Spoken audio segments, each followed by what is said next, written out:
मैं माधव सिंह आज के इस वेबिनार में आप सभी का स्वागत करता हूं। इस वेबिनार के जरिए आज हम जिस विषय पर चर्चा करने जा रहे हैं उसका विषय है कोविड-19 बीमारी के दौरान उपजे सामाजिक और भेदभाव को दूर करने में युवाओं की भूमिका, role of youth to address social stigma and discrimination during कोविड-19।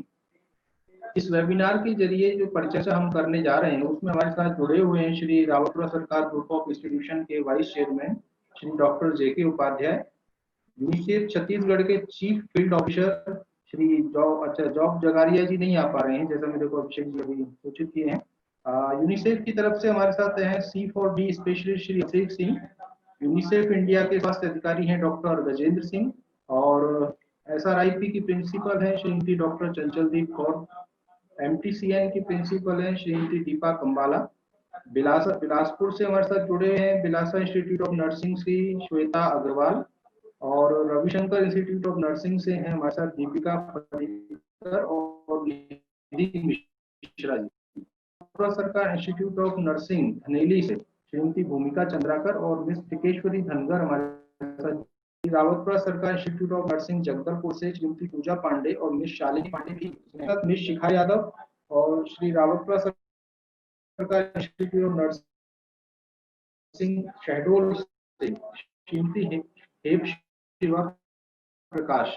इसके अलावा समय न लेते हुए, चूंकि हम थोड़ा सा लेट हो चुके हैं पहले, मैं परिचर्चा को आगे बढ़ाने के लिए डॉक्टर जेके उपाध्याय से अनुरोध करूंगा कि वो अपने उद्बोधन के साथ इस विषय पर अपने विचार व्यक्त करें और उस पर अपने विचार व्यक्त करें। जी doctor JK Upadhyay ji. Good morning everybody, सभी का स्वागत है इस कॉन्फ्रेंस में। जैसा कि आप लोग जानते हैं, ये कोविड-19 के बारे में यूनिसेफ द्वारा आयोजित की गई है और मेन मकसद इसका ये है, कोविड-19 का जैसे आप जानते हैं शुरुआत जो हुई थी वो लगभग नवंबर में ओरिजिनेशन इसका चाइना से बताते हैं, लेकिन जो 2-3-4 महीने में जो इनिशियल जानकारी आई वो काफ़ी धुंधली थी, किसी को ज़्यादा जानकारी थी नहीं। जैसे जैसे समय बीतता गया उसके बाद इसके बारे में जानकारी स्पष्ट होती जा रही है कि ये कारण क्या है, और उसके बाद जैसा आप सब लोग जानते हैं कि इनके दवाइयों के बारे में, वैक्सीन के बारे में भी काम जोर शोर से चल रहा है। तो आज हमारी इसके बारे में जो जानकारी है वो काफ़ी कुछ हद तक, उसमें धुंध पूरी तरह तो नहीं हटी है लेकिन काफ़ी धुंध हट चुकी है। और जो भ्रांतियां हैं, जैसा कि आप जानते हैं सोशल मीडिया का टाइम है और सोशल मीडिया में तमाम प्रकार की चीजें, भ्रांतियां फैलाई जाती हैं। जो जानते हैं वो कुछ जानकारी डालते हैं, जो नहीं जानते हैं वो भी जानकारियां डालते हैं, जिससे भ्रांतियां उत्पन्न होती हैं। क्योंकि ओरिजिनेशन जहाँ से हुआ वहाँ से पूरी जानकारी नहीं मिल पाई, इसलिए ये धुंध जो है काफी दिनों तक, 2-3-4 महीने तक रही आई। लेकिन अब जो स्थिति बन रही है, लोग इसके बारे में जानने लगे हैं, इससे कैसे बचा जा सकता है वो जानने लगे हैं, लेकिन फिर भी इसका प्रचार प्रसार पूरे जनमानस तक नहीं हो पाया है और आज भी भ्रांतियां परस्यू कर रही हैं। और जैसा कि इस सब्जेक्ट ही रखा गया है, इससे एक सोशल स्टिग्मा तैयार हो गया है कि किसी से मिले किसी से न मिले या क्या सावधानी बरतें, उसके बारे में पूरी जानकारी होना जरूरी है। हमने अपने ग्रुप ऑफ इंस्टीट्यूशन से मेनली फार्मेसी और नर्सिंग के बच्चों को और जो भी प्रोफेसर्स वगैरह हैं उनको इसमें रखा है, ताकि वो इसके बारे में पूरी तरह अवेयर हो सकें और ये वे जानकारी पर्कुलेट करें नीचे तक, जहाँ जहाँ जैसे मिलते हैं कि असली स्थिति क्या है। तो इसी के बारे में ये जो परिचर्चा की गई है ये काफ़ी लाभदायक होगी। छत्तीसगढ़ के परिप्रेक्ष्य में हमारा ग्रुप एक बहुत बड़ा ग्रुप है, तो छत्तीसगढ़ और पार्ट मध्य प्रदेश भी इसमें आता है। तो उन जगह जो भी ये जानकारी जाएगी, मेरा विश्वास है कि इससे काफ़ी धुंध इसमें हटेगी और जो उनसे लगे हुए या जिनके जो क्षेत्र है, कहना चाहिए कमांड क्षेत्र है जो हमारे इंस्टीट्यूशंस का, उनमें ये अच्छी तरीके से जानकारी पहुंच पाएगी, तो लोग इसके बारे में अवेयर हो सकेंगे। आज की जो स्थिति ये है कि पहले जैसे आपको पता ही है कि लॉकडाउन की गई, लॉकडाउन का असली मकसद ये था कि we should gain time to get prepared of all the things और जनमानस में प्रचार प्रसार कर दें, क्योंकि ये बीमारी एक अचानक रूप से प्रकट हुई और भयंकर रूप भी धारण करती जा रही है। तो इसके लिए हमको बचाव करना इससे बहुत जरूरी था। आज की तिथि में हम चाहे मीडिया हो, चाहे और भी अखबार हो चाहे कोई भी चीजें हो, उनसे काफी कुछ जानकारी हमारे पास आ चुकी है। और जैसा माननीय प्रधानमंत्री जी ने भी 2-3 दिन पहले बोला था कि इससे वैक्सीन तैयार होने में तो अभी टाइम लग सकता है, 6 महीने लगेंगे, 4 महीने लगेंगे, कोई इसके बारे में नहीं बता पा रहा है। लेकिन ये जानकारी क्लियर हो गई है कि सोशल डिस्टेंसिंग माने 2 मीटर की आप डिस्टेंस रखें, मास्क लगा के रखें, जहां तक संभव हो बाहर निकलना कम से कम करें, भीड़ भाड़ वाले जगह पर न रहें हम लोग, जिससे कि इसका प्रसार की संभावनाएं बन सकती हैं। लेकिन उसके साथ साथ माननीय प्रधानमंत्री जी का जो कल का उद्बोधन था, आप लोगों ने भी देखा होगा कि उन्होंने जितनी जन चेतना इस विषय में हमारे जन सामान्य को होनी चाहिए उतनी नहीं है। इस पर उन्होंने थोड़ी नाखुशी भी जाहिर की थी और वो सही भी है। हम जब तक इसके बारे में पूरी तरह सचेत नहीं रहेंगे, इसके जो बताई हुई चीजें उनका पालन नहीं करेंगे, तो ये महामारी का एक रूप लेगी। और महामारी का रूप यदि ले लेगी तो आज के हमारे जो स्वास्थ्य का सिस्टम है वो इतने ज्यादा मरीज यदि एक साथ आएंगे तो उनको हैंडल करने के लिए पर्याप्त नहीं है। तो prevention is better than cure के हिसाब से भी यदि हम चलते हैं तो हमको ये देखना पड़ेगा कि हम किसका प्रिवेंशन करें। आज की डेट में हमारे पास बहुत सारी जानकारियां उपलब्ध हो चुकी हैं। कुछ चीजें ये भी उपलब्ध हो चुकी हैं कि भाई अपने इम्यूनिटी आप बढ़ाइए। इम्यूनिटी के लिए आयुष ने भी दवाइयां निकाल मतलब जो काढ़ा वगैरह दिया है वो दिया है। इसके अलावा विटामिन सी के बारे में कहा है, विटामिन डी के बारे में कहा है कि ये ऐसी चीजें हैं जिनसे इम्यूनिटी आपकी बढ़ती है। और यदि किसी प्रकार से आप इस बीमारी से प्रभावित भी हो जाते हैं तो उसको रजिस्ट करने की ताकत आपके शरीर में आती है। मैं भी इस बारे में कोई एक्सपर्ट नहीं हूँ। हमारे एक्सपर्ट लोग श्री गजेंद्र सिंह जी, अभिषेक सिंह जी यहाँ पर बैठे हुए हैं जिसके बारे में और ज्यादा जानकारी देंगे। और मुझे पूरा विश्वास है कि ये जो हमारी कॉन्फ्रेंस आज चलेगी ये काफी फ्रूटफुल रहेगी। और जनमानस में भी हमारे जितने लोग जो पार्टिसिपेट कर रहे हैं उनसे मैं सबसे गुजारिश करूंगा कि इस जानकारी को नीचे जन सामान्य तक ले जाएं ताकि इस कॉन्फ्रेंस का प्रयोजन सिद्ध हो सके, इस सफल हो सके। मेरी सबकी वो शुभकामनाएं हैं कि जो भी जानकारी आज यहाँ से प्राप्त करेंगे वो पूरे मनोयोग से नीचे जनमानस तक पहुंचाएंगे और इसका प्रचार प्रसार करेंगे। मैं इसकी सफलता की कामना करता हूँ। Thank you. सभी को बहुत बहुत नमस्कार। और Shri Rawatpura Sarkar group of institution की ओर से मैं Pramod Pandey, deputy director nursing, आप सभी का इस वेबिनार में स्वागत करता हूं। अभिषेक सिंह जी, माधव सिंह जी हमारे डायरेक्टर्स जुड़े हुए, हमारे प्रिंसिपल इस वेबिनार में जुड़े हुए हैं और हमारे सारे स्टूडेंट्स जो हैं फार्मेसी के, नर्सिंग के इसमें जुड़े हैं। आप सभी का इस वेबिनार में बहुत बहुत स्वागत है। जैसा कि हमारे vice chairman doctor JK. Upadhyay ji ने इस वेबिनार के संबंध में आप सभी को बताया है कि जी किस प्रकार से हम कोविड के संबंध में अभी परेशानियों से चल रहे हैं और परेशानी कम और भ्रांतियां ज्यादा है। इसी को देखते हुए जो आज ये यूनिसेफ की तरफ से जो आयोजन किया गया है, एक बहुत ही अच्छी पहल है और एक बहुत ही जानकारीप्रद वेबिनार ये जो आज हमारे पीआर डिपार्टमेंट के सहयोग से इसको ऑर्गेनाइज किया गया है, जिसका लाभ हम सभी को मिलेगा। और सबसे अच्छी बात यह है कि आज जो हमारे नर्सिंग और फार्मेसी के स्टूडेंट्स जुड़े हुए हैं, हमारे फैकल्टीज जुड़े हुए हैं, वो इस प्रचार को जो है आगे बढ़ाएंगे कि ये चीजें जो है सामाजिक रूप से फैल सके, हम बता सके उन्हें कि किसी भी प्रकार के भ्रांतियां जो है कोई भी महामारी आए, चाहे कोविड हो या कोई अन्य बीमारी आए, उसके विषय में नहीं होनी चाहिए। साथ ही मैं ये भी बताना चाहूंगा कि आज एक जो बहुत अच्छी हमारे लिए भी अचीवमेंट है कि इस प्रकार से जो कोविड की परेशानियां हमारे सामने आई और ऑनलाइन एजुकेशन के रूप में हम लोगों ने आगे अपनी सहभागिता दिखाई। आज मैं अभिषेक सिंह जी और जो यूनिसेफ के जो भी बड़े अधिकारी और हमारे डायरेक्टर्स और प्रिंसिपल इस वेबिनार में जुड़े हुए हैं, उनको ये बताना चाहूंगा कि हमारे साथ में इस वक्त जो करीब 400 लोग अभी जुड़े हुए हैं, इसमें बहुत से ऐसे स्टूडेंट्स हैं जो ट्राइबल एरिया से और बहुत ही बैकवर्ड एरिया से भी हैं। और आज इस टेक्नोलॉजी के माध्यम से Shri Rawatpura Sarkar group of institution ने एक ऐसा प्लेटफॉर्म भी धीरे धीरे अपने बच्चों को दिया है कि आज वो ऐसे वेबिनार को अटेंड कर पा रहे हैं। तो ये एक उनके एजुकेशन में कहीं ना कहीं बढ़ावा है कि आज वो अपने आप को इस प्लेटफॉर्म पे रख पा रहे हैं। ज्यादा समय न लेते हुए मैं आगे जो है मैं इस प्रोग्राम को बढ़ाना चाहूँगा और आप सभी का बहुत बहुत धन्यवाद करूँगा कि आप सभी इससे जुड़े हुए हैं, और माधव सिंह जी को मैं अगेन कहूँगा कि इस प्रोग्राम को आगे बढ़ाएं। धन्यवाद। Thank you. आप सभी को मेरा नमस्कार। मेरा नाम डॉक्टर गजेंद्र है और जैसा मैं देख पा रहा हूँ बहुत अच्छी संख्या में लोग आज यहाँ पर हैं, और जैसा कि चेयरमैन साहब और बाकी वक्ताओं ने बताया कि श्री रावतपुरा सरकार इंस्टीट्यूशंस ग्रुप ऑफ इंस्टीट्यूशंस ने किस तरह से स्टेप्स लिए हैं इस इंफॉर्मेशन को पास ऑन करने में, और अच्छी संख्या में लोग उपस्थित भी हैं और फार्मेसी और नर्सिंग के स्टूडेंट्स हैं। ये और भी अच्छी बात है। एक बात जो चेयरमैन साहब ने जहाँ कही थी, मैं उसी बात से शुरू करूंगा कि हम जितना भी जानते हैं उतना कम जान रहे हैं अभी, और इसको और आगे करते रहने की भी जरूरत है। और ये एक कंटिन्यूअस प्रोसेस है जिसमें हम जितना जानेंगे उतना बेहतर होगा। तो इसलिए हम यहाँ से यहीं से शुरुआत करते हैं।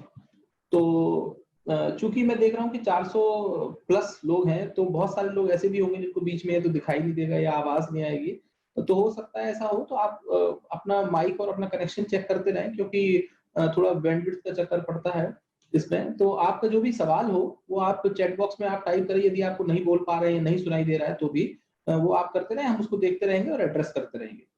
तो पहली और बेसिक बात कोविड-19 के बारे में कि ये कैसे है और कैसे, तो सबसे ये प्रेजेंटेशन शुरू करने से पहले मैं बेसिक 3 बातें आपको बताना चाहता हूँ जो कि बहुत जरूरी है। पहली कि हम सब मिलकर कोविड-19 के बारे में उतना ही जानते हैं जितना पिछले 6 महीने में घटित हुआ है, तो इसीलिए इसमें हम सबको बार-बार जानने की जरूरत है। दूसरी बात कि कोविड-19 माना कि खतरनाक है, माना कि विश्व भर में संकट है इसका, लेकिन इसके कुछ अच्छी चीजें भी हैं, कुछ पॉजिटिव साइड भी है, उनकी भी हम बात करेंगे। और तीसरा, अगर समय मिलेगा तो हम इस पर भी बात करेंगे कि हमारी भूमिका क्या हो सकती है, प्लस हमें क्या करना चाहिए। ये आई थिंक ये तो सभी बता रहे हैं, बट हमें क्या नहीं करना चाहिए उस पर हम थोड़ी सी बात और करेंगे। तो कोविड-19 कैसे होता है, इसमें बड़ी सिंपल सी बात है कि कोविड-19 जो है ड्रॉपलेट से फैलने वाली बीमारी है। ड्रॉपलेट क्या होता है कि जब आप कफ करते हैं या स्नीज करते हैं, यानी खांसी करते हैं या छींकते हैं, तो आपके मुंह से जो छोटी-छोटी बूंदें निकलती हैं उनको हम ड्रॉपलेट बोलते हैं। बीमारी के लक्षण पहली बार 2019 में देखे गए, अब तक हम सब जानते हैं। और ये मुख्य लक्षण जो है वो बुखार, आपका सर खांसी और सांस लेने में तकलीफ, ये जो 3 मुख्य लक्षण हैं अभी तक, ये लक्षण 3 मेन हैं। इसके अलावा विश्व भर में अलग-अलग मरीजों में अलग-अलग चीजें भी देखी गई हैं और बहुत सारी चीजें मतलब नोट की गई हैं अभी तक। तो एक समस्या इस बीमारी के साथ ये भी है कि इस बीमारी का कोई भी कंफर्म क्लिनिकल प्रेजेंटेशन नहीं बन पा रहा है, जिससे कि अगर आप चूंकि फार्मेसी और नर्सिंग स्टूडेंट हैं तो आप समझ रहे होंगे कि क्लिनिकल प्रेजेंटेशन जब तक किसी बीमारी का ढंग से नहीं बनता है, हम बीमारी के बारे में कोई भी हम कंफर्म मतलब डिसीजन नहीं ले पाते, ना उसके ट्रीटमेंट के बारे में, ना उनके वैक्सीन के बारे में, ना किसी भी चीज के बारे में। ये एक बड़ी समस्या है। दूसरी बात है कि ड्रॉपलेट से जब इन्फेक्शन फैल रहा है, तो अब ड्रॉपलेट कैसे फैलेगी, जब आप सर्दी खांसी करेंगे या छींकेंगे। तो हम क्या कर सकते हैं इस केस में, हम सिंपल 3 चीजें कर सकते हैं। आप ड्रॉपलेट का, या आप सर्दी खांसी तो नहीं रोक सकते किसी की, तो आप ड्रॉपलेट को फैलने से रोक लीजिए। और ड्रॉपलेट कैसे फैलेगी कि जब आप सर्दी खांसी करते हैं तो मुंह पे हाथ लगाते हैं, वो हाथ यदि वही लगा हुआ हाथ जो है वो आप दूसरे से यदि मिलाएंगे, या उन हाथों से आप सरफेसेस को टच करेंगे, सरफेस यानी कि जैसे दरवाजों के हैंडल, कार के हैंडल, टेबल, चीजें, मोबाइल फोन, ये सब चीजें जब आप टच करते जाएंगे तो ये इन्फेक्शन एक व्यक्ति से दूसरे व्यक्ति में फैलेगा। अब हम कर क्या सकते हैं इसके लिए, हम सिंपल ये चीजें कर सकते हैं। यदि एक तो आप अपना मतलब सर्दी खांसी को आप रोक लें, तो वो सर्दी खांसी तो आप रोक नहीं सकते, तो क्या कर सकते हैं, तो हम ड्रॉपलेट का फैलना रोक सकते हैं। और ड्रॉपलेट का फैलना कैसे रोक सकते हैं कि जो व्यक्ति सर्दी खांसी कर रहा है वो अपने मुंह पर मास्क लगाए, ठीक। दूसरा, यदि सर्दी खांसी कर भी रहा है और मास्क यदि ना भी लगाए, मतलब नहीं भी लगा रहा है, तो दूरी रखे, ताकि अगर वो सर्दी खांसी के दौरान जो निकलने वाली ड्रॉपलेट्स हैं वो बाहर दूसरे व्यक्ति तक ना पहुंचे। तो दूसरा काम ये हो गया। और अगर फिर भी किसी तरीके से एक व्यक्ति की ड्रॉपलेट जो है यदि दूसरे व्यक्ति तक पहुंच भी गई है, तो क्या करें, तो हर आधे घंटे में हाथ धो ले। तो मुख्य जो 3 चीजें जो हम कर सकते हैं वो क्या कर सकते हैं, एक फिजिकल डिस्टेंसिंग की दूरी रखेंगे तो हमारी ड्रॉपलेट जो है वो दूसरे व्यक्ति तक नहीं आएगी और दूसरे व्यक्ति की ड्रॉपलेट हम तक नहीं आएगी। दूसरा काम, हम रेस्पिरेटरी हाइजीन को मेंटेन करेंगे यानी मास्क लगाएंगे और कहीं भी खुले में थूकेंगे नहीं, कहीं भी छींकेंगे नहीं, और जब सर्दी खांसी करेंगे तो मुंह पे हमेशा मतलब साइड में ऐसे हाथ करके करेंगे जिससे कि हमारी ड्रॉपलेट कहीं भी पब्लिक में ना जाए या ओपन स्पेस में ना जाए। तीसरा जो इंपॉर्टेंट काम है कि अगर हमें फिर भी डाउट है कि हमने कहीं टच किया, विच इज फेयरली पॉसिबल, ऐसा हो सकता है, बिल्कुल हो सकता है, क्योंकि हम इन सब चीजों के इतने आदी नहीं है अभी तक, तो फिर भी अगर ऐसा हो जाए तो हर आधे घंटे में हाथ धोएं और कम से कम 20 सेकंड तक हाथ जरूर धोएं। ये 3 काम यदि हमने कर लिए, ये बात अभी तक आपने कई बार सुनी होगी, कई बार पढ़ी होगी, लेकिन यही बात मैं आपको बार बार इसलिए कह रहा हूं क्योंकि आप ये जो स्लाइड देख रहे होंगे भी कि कोविड कैसे फैलता है, ये जो कोविड कैसे फैलता है यही इसका सॉल्यूशन भी है कि जैसे फैल रहा है वहीं से आपको सॉल्यूशन मिलेगा। ठीक है। दूसरी बात जो मैंने अभी एक और कही थी कि माना कि बीमारी भयंकर है, लक्षण उसके खतरनाक है और विश्व भर में उसकी समस्या है, लेकिन इतनी भी परेशानी की बात नहीं है। वो क्यों? आप भारत में देखें तो 5 लाख के आसपास केस है और 15,000 या 16,000 मान लीजिए, 20,000 डेथ्स मान लीजिए, यानी कि छत्तीसगढ़ में हम देखें तो करीबन 1 लाख से ऊपर के मतलब 1,30,000 के ऊपर टेस्ट हो चुके हैं अभी तक, और 2,500 या 3,000 पेशेंट हुए हैं अभी तक और 12 डेथ हुई है। यानी कि कुल मिला के बात यह है कि भारतवर्ष में हर राज्य का अगर आप एवरेज ले लेंगे तो 100 में से 5% के आसपास मरीज मिल रहे हैं, यानी यदि 100 लोगों का टेस्ट हो रहा है तो 5% लोग ही अफेक्टेड मिल रहे हैं, और उन 5% में से भी केवल 3% का डेथ हो रहा है। उन 5 में से 3 मतलब 5% का 3%, यानी बहुत कम, बहुत कम। यानी कि अगर हम देखें तो 10 लाख लोगों में से केवल 30 लोगों का डेथ, या यूं कहें कि 1 लाख लोगों में से केवल 3 लोग का डेथ। इतने लो लेवल पे हमारी मोर्टेलिटी में हम हैं। 3 लोग का डेथ हो रहा है, हम उसको इग्नोर नहीं कर सकते, लेकिन इतनी भी डरने की बात नहीं है जितना हम लोग उससे डर रहे हैं। क्यों? क्योंकि कोविड क्या है, एक सामान्य जो फ्लू होता है, वायरल फीवर, वायरल जो मतलब आप उसको बोलते हैं वायरल जो कोल्ड होता है, उसकी तरह की बीमारी है। तो उससे इतना घबराने की बात इसलिए नहीं है क्योंकि नॉर्मल केसेस में क्या होता है, यदि 100 लोगों को कोविड की बीमारी होती है तो 85% लोग ऐसे हैं जो बिना किसी ट्रीटमेंट के ऑटोमेटिकली ठीक भी हो जाएंगे। ये इंपॉर्टेंट बात है कि 100 में से 85% लोग हैं जो ऑटोमेटिक बीमारी से ऑटोमेटिक मतलब उस बीमारी से रिकवर कर जाएंगे, और हो सकता है उनमें सिम्टम भी ना आए। क्यों? क्योंकि ये नॉर्मल वायरल फीवर, जैसे हमको इससे पहले भी तो वायरल फीवर, सर्दी खांसी हर साल होती ही है। उसमें हम क्या करते हैं, अगर दवाई लेते हैं, एंटीबायोटिक लेते हैं तो 3 दिन, और नहीं लेते हैं तो 5 दिन। 5 दिन में ऑटोमेटिकली हर वायरल फीवर ठीक होता ही। ये उससे कहीं बहुत ज्यादा अलग नहीं है, बिल्कुल वैसा है ऐसा नहीं कहूंगा मैं, लेकिन बहुत ज्यादा अलग नहीं है। तो पहली बात तो 85% लोग ऑटोमेटिक ठीक हो रहे हैं।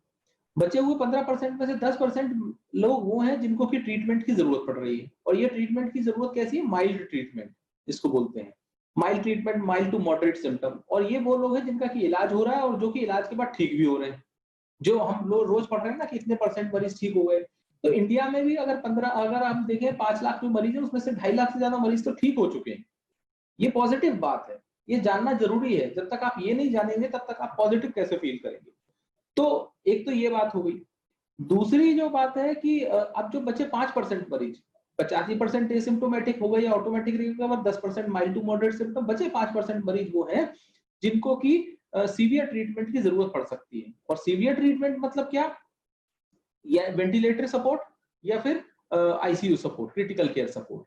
और उनमें भी ज्यादा जरूरत उनको पड़ेगी जिनको की पहले से लंग डिजीज है, कैंसर ट्रीटमेंट है, या किसी तरह से इम्यूनिटी कमजोर है, डायबिटीज है, हाइपरटेंशन, कुछ भी अगर ऐसा है तो उनको इस चीज की जरूरत ज्यादा पड़ेगी, तो उनकी मोर्टेलिटी का चांस ज्यादा है।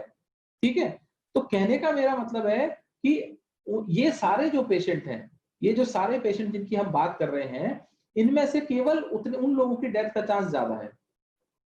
ये जो स्टेटमेंट है, ये जो हमने अभी स्टैटिस्टिकली इस बात को समझा, इस बात को समझना इसलिए जरूरी है क्योंकि अगर हम ये नहीं जानेंगे तो हम अपने आसपास बहुत नेगेटिविटी फील करेंगे, और यही नेगेटिविटी जो फील कर रहे हैं हम, यही वजह है कि समुदाय में स्टिग्मा और मतलब लांछन और डिस्क्रिमिनेशन और भेदभाव की जो स्थिति बन रही है वो इसीलिए बन रही है। क्यों? क्योंकि अनफॉर्चुनेटली हो क्या रहा है कि हम अपने आसपास एक चीज, एक स्टेटमेंट पे हम एक साइंटिफिक स्टेटमेंट में आपको बताता हूं, उसी बात को देखने के 2 तरीके हैं कि आज की तारीख में कोविड किसी को भी हो सकता है। तो पॉजिटिव पार्ट क्या है कि किसी से भी किसी को भी हो सकता है। इसका नेगेटिव पार्ट क्या है कि एक तो नेगेटिव, इससे डिस्क्रिमिनेशन है कि अब हम किसी से भी हो सकता है तो हम सबसे दूर रहेंगे, किसी को भी हो सकता है, तो इसका मतलब है कि हम सबसे बच के रहना है। और पॉजिटिव पार्ट क्या है कि किसी से किसी को भी हो सकता है, बात ठीक है, लेकिन उसमें लोग ठीक भी हो जाते हैं। ऐसा नहीं है कि जिसको भी बीमारी है वो सभी की डेथ हो जाएगी। तो हम पॉजिटिव जब तक नहीं जानेंगे और सही बात नहीं जानेंगे, तब तक हम समाज में सही इंफॉर्मेशन का पास ऑन नहीं करेंगे। और जब तक हम सही इंफॉर्मेशन को पास ऑन नहीं करेंगे, तब तक हम समाज में जो बढ़ रहा जो विघटन है उसको हम नहीं रोक पाएंगे। रोकथाम के लिए हम क्या कर सकते हैं? अब जो 85% मरीज हैं जिनकी हमने बात की थी, जो एसिम्प्टोमेटिक है, तो होकर ठीक भी हो जाते हैं, वो कोई भी हो सकता है, आप मैं कहीं भी हो सकता है, कोई भी, बिल्कुल हमें पता ही नहीं है कि हमें बीमारी हुई तो हम ट्रीटमेंट भी क्यों कराएंगे या हम टेस्ट भी क्यों कराएंगे। तो वो माइल्ड सिम्टम वाले लेते हैं, हम एसिम्प्टोमेटिक थे, हो सकता है हम ठीक हो गए, हमें क्या पता। तो एनीवेज, अगर अब हो ही गया है, अगर आपको मतलब अगर आपको किसी को भी कोविड के सिम्टम हो आ ही गए हैं, या कहीं किसी को भी पॉजिटिव हो भी गया है कोई केस, कोई पर्सन, तो इट्स ओके। करना क्या है?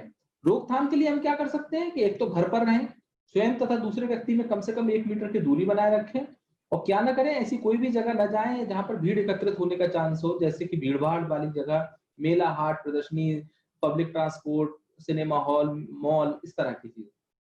क्यों? भीड़ भाड़ से इशू नहीं है। भीड़ भाड़ में क्या इशू है कि बहुत सारे लोग ऐसे भी भीड़ भाड़ में हो सकते हैं जो कि एक तो फिजिकल डिस्टेंसिंग का ध्यान नहीं रख पाएंगे, मास्क नहीं पहनेंगे, तो उनका ड्रॉपलेट इन्फेक्शन इधर से उधर जाएगा। तो इस वजह से भीड़ भाड़ से दिक्कत है। और हम क्या कर सकते हैं? और हम फिजिकल डिस्टेंसिंग के साथ साथ सोशल जो मास्क का, एक तो हमें मास्क पहनना है, दूसरा पब्लिक प्लेसेस में हम न थूकें, पब्लिक प्लेसेस में गंदगी ना करें, और पब्लिक प्लेसेस में हम कोई भी इस तरह का रेस्पिरेटरी मतलब हाइजीन मेंटेन करते हुए चले, ताकि हमारा जो ड्रॉपलेट इन्फेक्शन है वो दूसरे व्यक्ति तक ना पहुंचे। ठीक है?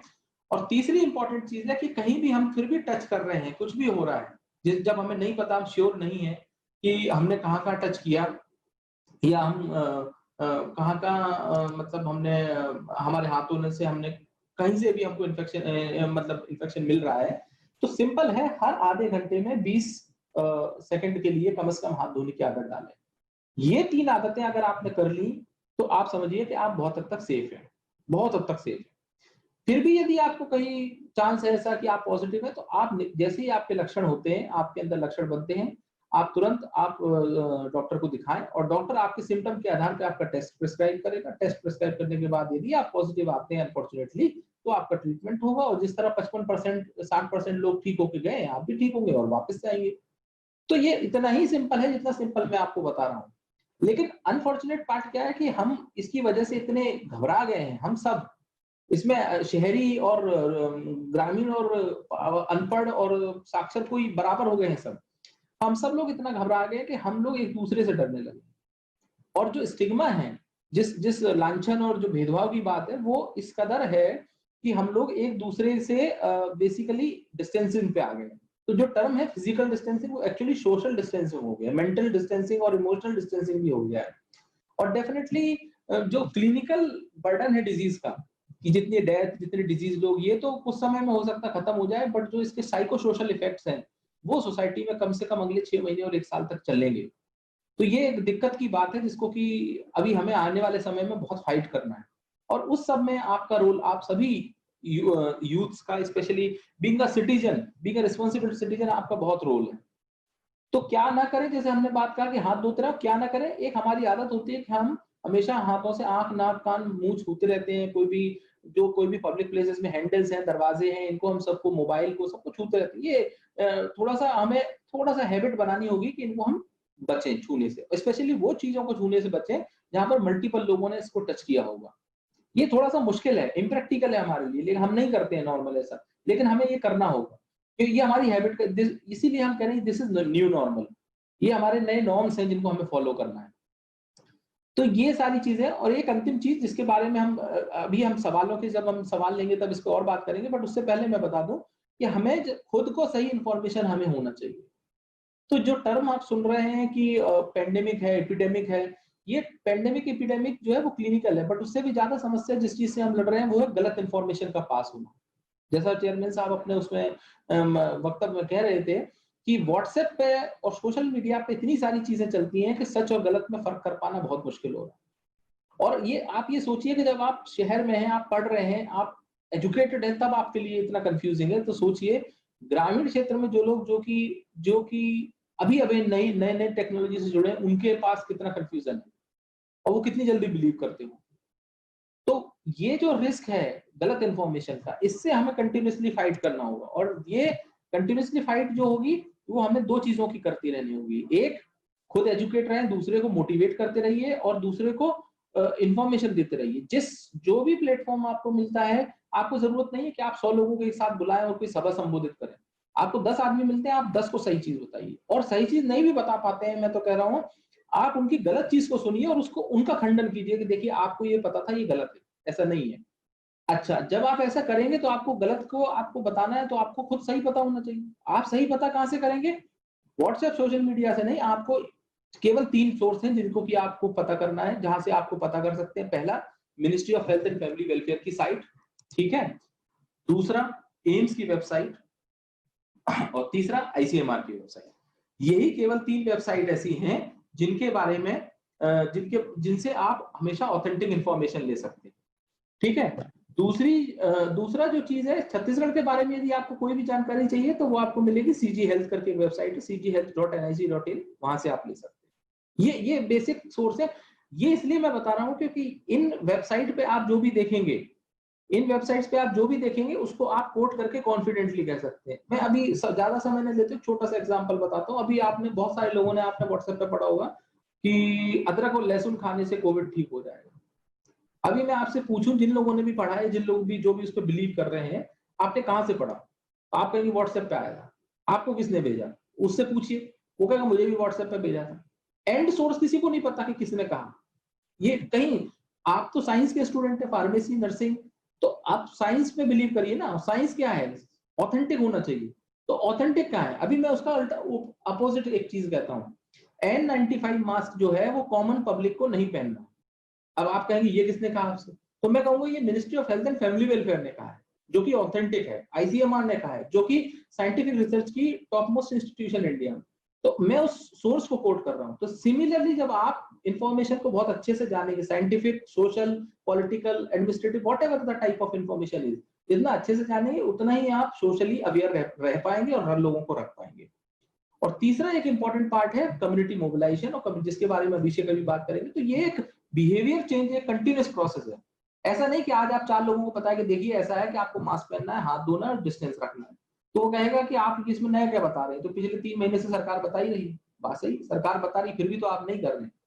तो ये जो काम है, ये आपको कंटिन्यूसली हम लोगों को अपनी आदत को खुद भी बनाना है और दूसरे को भी करते रहना। ये 3 काम हमको लगातार करते रहने होंगे। तो अभी हम बात करेंगे कि इसमें यूथ की क्या भूमिका, जिसमें अभिषेक जी आपको बताएंगे।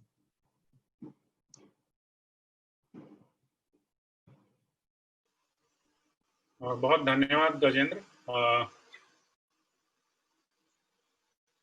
आपने बहुत सरलता से चीजों को रखा। एक अधिक कोविड में एक अधिक जोखिम वाले समूह हैं जिनको हमें विशेष ध्यान देना रहता है। आप जानते हैं, जो बुजुर्ग लोग हैं, जो किसी कोमॉर्बिड कंडीशन में है, या प्रेग्नेंट जो महिलाएं हैं, ये हाई रिस्क ग्रुप है। इनको हमें विशेष ध्यान देने की जरूरत है ताकि वो संक्रमण से बच सकें और आगे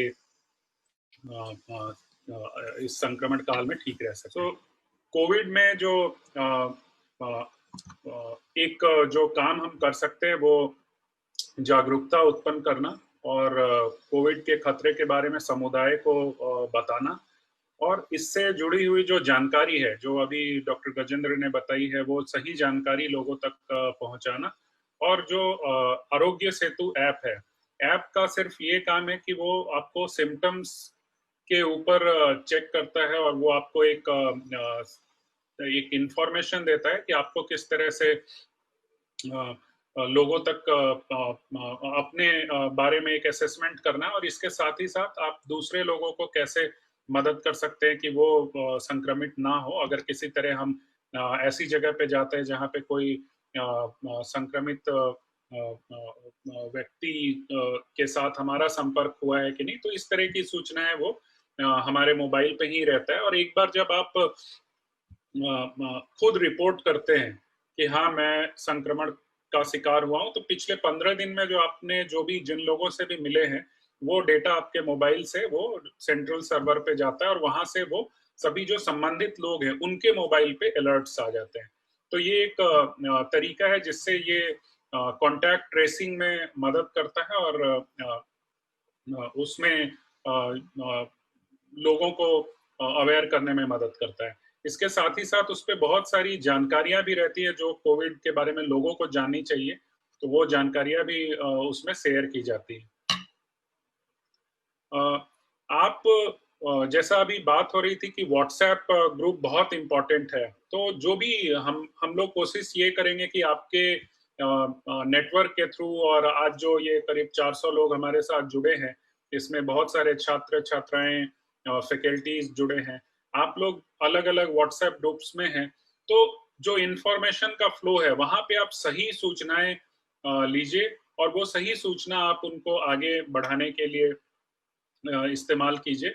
और जो विभिन्न व्हाट्सएप ग्रुप में, जैसा अभी डॉक्टर गजेंद्र ने बताया कि आप बहुत सारी सूचनाएं व्हाट्सएप से ले रहे हैं, सोर्स आपको नहीं पता है, तो यहाँ पे हम लोग आपको ऑथेंटिकेटेड जो मटेरियल्स हैं वही उपलब्ध कराएंगे, छोटे क्लिपिंग्स है उसको उपलब्ध कराएंगे। और अभी जो ये संक्रमण काल में अभी जो एक इम्पॉर्टेंट बात है वो ये है कि अभी व्यवहारों पे नियंत्रण रखना बहुत जरूरी है, और ये एक हाई टाइम की तरह है जहां पे हम अपने व्यवहार को नियंत्रित रख के इस संक्रमण काल को टाल सकते हैं। जो विशिष्ट ध्यान देने वाली बात है कि अभी सामाजिक दूरी या शारीरिक दूरी बनाना बहुत जरूरी है। उसमें हम जो भी कदम उठाने हैं, सहयोग देना है, चाहे वो इंस्टीट्यूशन में हो या बाजारों में हो या पब्लिक ट्रांसपोर्ट में हो, कहीं भी आप बाहर जा रहे हैं तो इस तरह से सामाजिक दूरी जरूर बना के रखें। निगरानी करें अपने खासतौर पे अपने स्वास्थ्य के बारे में, अपने निकटजनों के स्वास्थ्य के बारे में, और उसके बारे में सूचनाएं जो स्वास्थ्य विभाग का कॉल सेंटर है उस पे उपलब्ध कराएं। स्थानीय उत्पादों का इस्तेमाल करें, जो आप जो लोकल प्रोड्यूस हो रहे हैं, ये उनको भी मदद करेगा जो स्थानीय लोग उगा रहे हैं, चाहे सब्जियां हो, फल हो, जो भी स्थानीय प्रोडक्शन में जो चीजें हैं। अगर बहुत सारे भाई बंधु बाहर से वापिस अपने घरों पे आए हैं, अगर उनके लिए अगर कोई भोजन आपूर्ति की व्यवस्था करनी हो, उसमें मदद कर सकते हैं। अगर जो छात्र छात्राएं आप अपने गांव में अभी क्लासेस नहीं कर पा रहे हैं, आपको पता चलता है कि कोई बाहर से आया है और उसके पास कोई सोशल सिक्योरिटी नहीं है, यहाँ पे उसके पास राशन कार्ड नहीं है, अनाज नहीं मिल रहा है, तो आप अपने स्थानीय स्तर पे जो प्रतिनिधि हैं, जनप्रतिनिधि हैं, प्रशासन के लोग हैं, उनके साथ एक समन्वय बिठा सकते हैं ताकि ज्यादा से ज्यादा बेनिफिट जो सरकार ने घोषणाएं की हैं वो लोगों तक पहुंच पाए।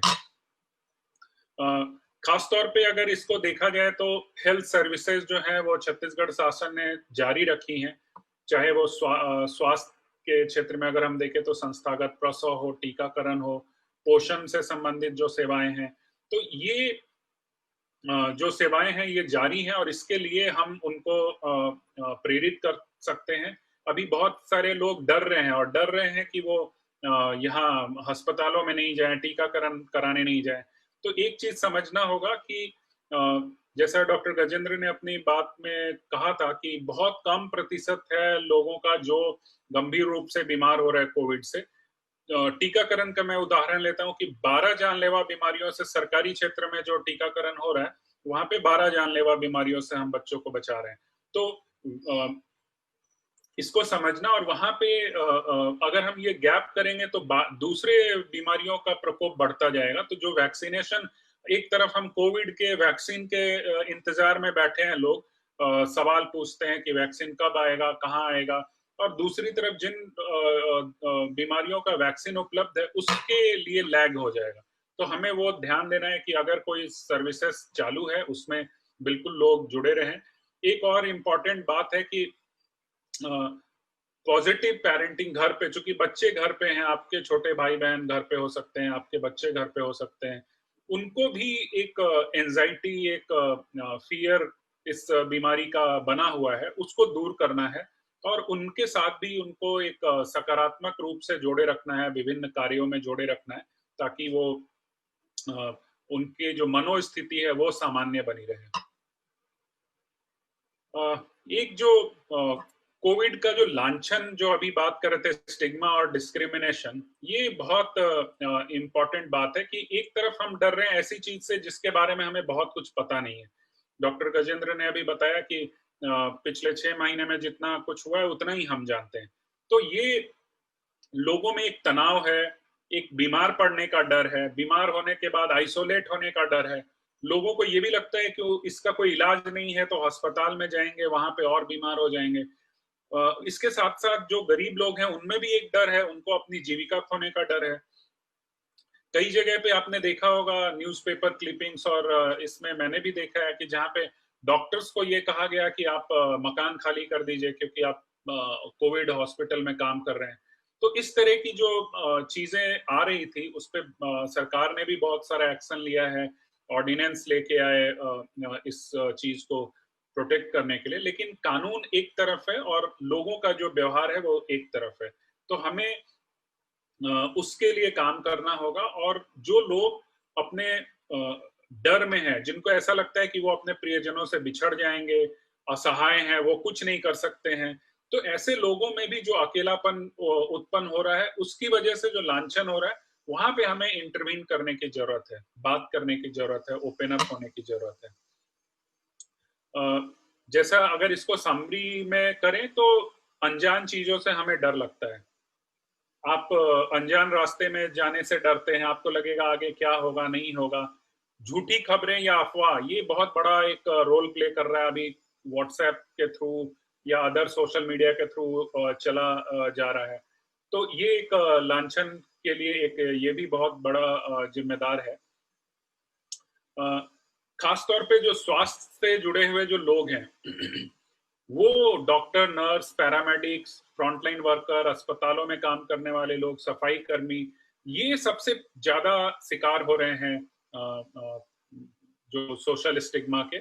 इसके साथ ही साथ क्वारंटीन किए हुए जो लोग हैं, जो परिवार हैं, उनको भी लोग मतलब क्वारंटीन एक तरीका है इसके स्प्रेड को रोकने का, उनमें कोई पुष्टि नहीं हुई है, लेकिन लोग एक तरफ से डरे रहते हैं कि वो भी कोविड के संक्रमण के चपेट में आ जाएंगे अगर वो कोविड क्वारंटीन वाले परिवारों के साथ मेल जोल करते हैं।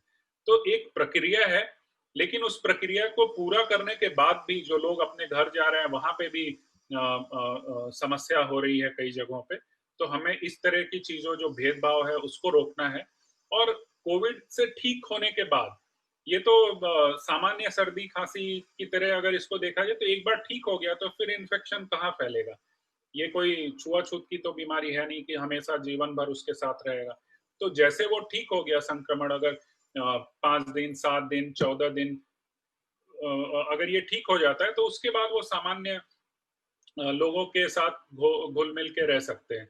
तो ये एक जो भेदभाव है वो किए जा रहे हैं। और इसके साथ ही साथ प्रवासी जो मजदूर काफी लोग आ रहे थे बाहर से काम करके, तो उनके साथ भी एक भेदभाव हो रहा था। अगर हम लांछन या सोशल स्टिग्मा अपने समाज में होने देते हैं तो क्या होगा, लोग लक्षणों को छुपाएंगे, लोग खुल के बात नहीं करेंगे। जहां पे अभी बात कर रहे हैं कि जैसे भी थोड़ी भी रेस्पिरेटरी रिलेटेड कोई सांस से संबंधित अगर कोई परेशानी हुई तो तुरंत सामने आएंगे, वो नहीं होगा। लोग एक्यूट कंडीशन होने पे ही बाहर आएंगे, स्वास्थ्य सेवाओं को लेने से झिझकेंगे और एक फटीक आ जाएगा, उनको लगेगा कि ये सब ठीक है। तो होम क्वारंटीन अगर कहा गया है तो वो उन व्यवहारों का पालन नहीं करेंगे। साथ ही साथ एक आत्मबल जो सेल्फ आत्मबल और आत्मसम्मान जो है उसकी कमी होगी। हीन भावना, एकाकीपन, जो एकांतपन होगा वो महसूस करेंगे। और ये जो चीजें हैं ये मेंटल जो अवसाद होता है, जो डिप्रेशन होता है, उसकी ओर ले जाएगा। और अगर एक बार व्यक्ति इस चक्र में फंस गया तो फिर वो वापस ठीक होने में भी उसका जो रिकवरी है वो भी बहुत टाइम लगता है। पॉजिटिव आप जो हमारे साथी यहाँ स्वास्थ्य के क्षेत्रों से जुड़े हैं वो समझते होंगे कि अगर वो पॉजिटिव नहीं है तो आगे जो रोगी अगर पॉजिटिव नहीं है ठीक होने के लिए तो उसके ठीक होने में समय ज्यादा लगता है। तो यहाँ पे ये परिणाम हो सकते हैं। यहाँ पे हम एक चीज कहना चाहेंगे कि ज्यादा से ज्यादा जो है चीजें वो जागरूकता फैलाने की जरूरत है। सकारात्मक पक्ष की बात करें, अभी जैसे डॉक्टर गजेंद्र ने भी बताया कि बहुत सारे लोग ठीक हो रहे हैं, आप सब डेटा देख रहे हैं, 80% से ज्यादा लोग ठीक हो रहे हैं, तो वो उन लोगों में प्रतिशत ज्यादा हो रहा है, अभी बीमार लोग, एक्टिव केसेस कम हैं, तो वो सकारात्मक जो बातें हैं वो ज्यादा होनी चाहिए। साथ ही कोविड-19 ठीक हो सकता है, ऐसी बातें, मतलब लोगों को ये फियर हो रहा है कि ये कभी ठीक ही नहीं होगा, हो गया तो बस हो गया, ऐसा नहीं है, ठीक हो रहा है। हर जगह केसेस, रिकवरी रेट अच्छी है, उसके बारे में बात करना चाहिए। दूसरा, लॉकडाउन ने, जैसा डॉक्टर गजेंद्र ने बोला और पहले भी वक्तव्य में कहा गया कि लॉकडाउन एक तरीका था इस चीज को पॉज करने का, स्प्रेड को पॉज करने का, और अपने समाज में जो ये विस्तृत रूप से फैला हुआ है सिस्टम, इसको एक्टिवेट करने का। तो अभी वो संरचनाएं भी बनी हुई हैं जहां पे लोगों को सरकारी व्यवस्था में भी अगर आइसोलेट करना है। आप सब जानते हैं, जैसे जब कोविड के शुरुआती लक्षण जब आ रहे थे, केसेस आ रहे थे, तो उस समय भारत में पीपी या इस तरह के जो बेड्स की कमी थी। आज वो चीजें कमी नहीं है, बहुत हद तक इन चीजों की शॉर्टेज, सैनिटाइजर और पीपी, इस तरह की चीजों की शॉर्टेज दूर कर ली गई है। एक चीज बहुत इंपॉर्टेंट है कि जो स्टिग्मा है, उससे कोरोना वायरस से लड़ाई नहीं जीती जा सकती। कोरोना वायरस से लड़ाई जीतने के लिए हमें सही और सटीक जानकारी को साझा करना होगा, तभी हम इसको ठीक कर सकते हैं। बहुत बहुत धन्यवाद आप सभी का। आपके जो भी सवाल हो कृपया चैट बॉक्स में लिखिए। तकनीकी सवाल जो हैं वो डॉक्टर गजेंद्र उस पर बात कर सकते हैं, और जो आपके संचार से संबंधित जो सवाल होंगे मैं उसके लिए यहाँ पे उपलब्ध रहूंगा। अभिषेक, जब तक लोग कोई सवाल डालते हैं तो मुझे लगता है कि हम 2-3 बातें जो कि नॉर्मल अभी तक का हमारा एक्सपीरियंस है, लोग वो जो सवाल पूछते हैं, कॉमन सवाल, उनको हम आंसर कर सकते हैं। पहला एक सबसे कॉमन कंसर्न जो सभी का रहता है कि वैक्सीन कब आएगी। ये बहुत एक कॉमन क्वेश्चन है जो हर एक आदमी पूछता है और हर एक आदमी जानना चाहता है। आप लोग फार्मेसी और नर्सिंग के स्टूडेंट हैं, तो मतलब साइंस का एक आपका एक नॉलेज है, तो उस हिसाब से मैं आपको बताता हूँ कि हर वैक्सीन का डेवलपमेंट का एक पूरा प्रोसेस होता है। जब और वैक्सीन का डेवलपमेंट का जो प्रोसेस होता है उसके स्टेप्स होते हैं। उस स्टेप में जो सबसे इंपॉर्टेंट कंपोनेंट होता है कि जिस बीमारी के या जिस डिजीज के लिए या जिस कंडीशन के लिए हम कोई ड्रग बना रहे हैं, वैक्सीन जो है वो प्रिवेंटिव पार्ट है और ड्रग जो है वो ट्रीटमेंट पार्ट है। तो मैं दोनों की बात कर रहा हूँ, मतलब प्रिवेंटिव और क्यूरेटिव दोनों की। तो प्रिवेंटिव और क्यूरेटिव पार्ट जो भी हम उसके लिए ड्रग बना रहे हैं, तो उसके लिए हमारे पास एक सबसे इंपॉर्टेंट चीज होता है कि हमें एक तो जो बीमारी है उसका डेफिनेट क्लिनिकल प्रेजेंटेशन पता होना चाहिए कि ये जो बीमारी है इसमें ऐसा होता है। तब हम उसके और किससे होता है उसका कॉज पता होना चाहिए, और कॉज पता होने के साथ साथ हमें उसका एक क्लिनिकल प्रेजेंटेशन की एक वैरायटी पता होनी चाहिए कि ऐसा भी होता है, ऐसा भी होता है। और ये हमको कब पता चलता है? जब हमारे पास over the period of the time data होता है। उसके बाद उस वैक्सीन के लिए जो भी पॉजिटिव ऑर्गेनिज्म होता है उसके अगेंस्ट ड्रग बनाई जाती है, रिसर्च की जाती है। रिसर्च करने के बाद उस वैक्सीन का एक सबसे पहला क्लिनिकल ट्रायल होता है जो एनिमल्स पे होता है। एनिमल में सेटिस्फैक्टरी ट्रायल के बाद फिर हम ह्यूमंस में जाते हैं। ह्यूमन में सेटिस्फैक्टरी ट्रायल के बाद फिर हम उसकी एफिकेसी देखते हैं कि अगर हमने ये वैक्सीन या ड्रग बना भी ली तो कितना % चांस है कि ये पर्टिकुलर जो कंडीशन है बीमारी ठीक होगी। और उसके बाद वो मार्केट में प्रोडक्शन की बात आती है। तो ये सारी चीज में बहुत समय लगता है। मिनिमम किसी वैक्सीन के बनने में या किसी ड्रग बनने में मिनिमम 2 साल से लेकर मैक्सिमम 10 साल तक लग जाते हैं। और सबसे इंपॉर्टेंट चीज जो मैंने कही शुरू में वो क्या है कि आपके पास बीमारी का एक डेटा होना चाहिए और उसका क्लिनिकल प्रेजेंटेशन जो है वो आपके पास सॉलिड होना चाहिए। ये इसलिए मैं बोल रहा हूँ क्योंकि हमारे इस कोविड के केस में क्या है, एक तो हम सिर्फ उतना जानते जितना 6 महीने में हुआ है। हालांकि 50 लाख मतलब वर्ल्ड में जब हम देखेंगे तो वर्ल्ड में मतलब लाखों लोग इससे अफेक्टेड, इतनी डेथ हो गई। लेकिन क्लिनिकल प्रेजेंटेशन जो है वो बहुत वेरिएबल है। जैसे मैंने कहा शुरू में कि बुखार, सर्दी खांसी और सांस लेने में तकलीफ, ये 3 मेन फीचर है। बट इसके अलावा बहुत सारी चीजें और भी देखने को मिली है। जैसे आप पढ़ भी रहे होंगे कहीं लॉस ऑफ टेस्ट और लॉस ऑफ स्मेल भी मिला है, कहीं बॉडी पेन भी मिला है, कहीं मल्टी ऑर्गन फेलियर भी मिला है। लेकिन कहीं का मतलब है कि कुछ केसेस में ये जनरलाइज नहीं कर सकते आप। तो जब आप जनरलाइज नहीं कर सकते तो पेशेंट को आप ट्रीटमेंट उस हिसाब से, उस वैक्सीन या जो ट्रीटमेंट है वो उस हिसाब से नहीं बना सकते, पहला। दूसरा बात, चूंकि आप फार्मेसी में हैं और नर्सिंग में हैं, तो वायरस जो होता है उसका वायरस के स्ट्रेन होते हैं, यानी कि वो म्यूटेट करता है वायरस। तो इसके म्यूटेशन में अलग अलग म्यूटेंट्स मिले हैं, ये एक अलग इशू है, ठीक है। और तीसरा जो इंपॉर्टेंट बात है, हमारे पास जो पेशेंट डेटा है वो केवल 6 महीने का डेटा है।